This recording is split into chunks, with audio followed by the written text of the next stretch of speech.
Yeah, honestly, with so much money on the line, it can be hard to keep tabs on it all.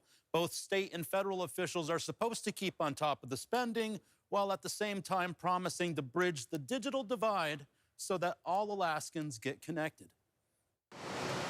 It is clearly unprecedented in size and scope. Some parts of America are just more difficult to access. So the initial investment is a big one. Senator Lisa Murkowski says almost $2 billion is coming out of federal coffers to get Alaska more fully connected to the internet. That includes a wide array of major funding sources, such as President Biden's Broadband Equity Access and Deployment Program, known as BEAD. That's the biggest source of funding, providing over $1 billion to the state.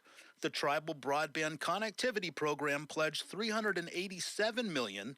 A long list of other programs provided hundreds of millions more in funding, from the Telecommunications Infrastructure Program to the Digital Equity Act, all totaling nearly $2 billion in broadband infrastructure money, every penny of that earmarked for Alaska.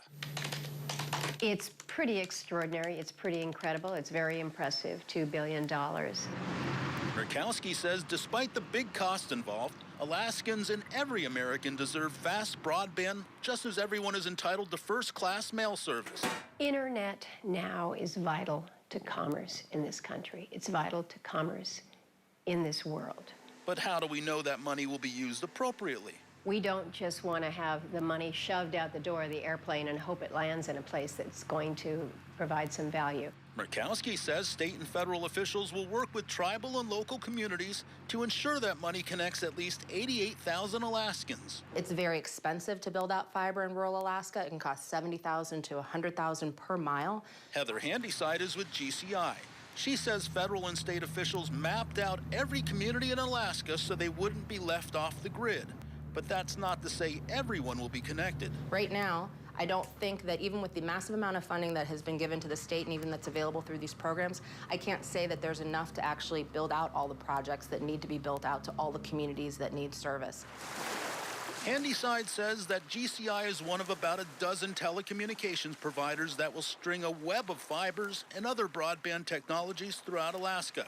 And federal officials will try to keep tabs on everything. We have federal agency representatives who go out and visit the sites with us. We take them with us.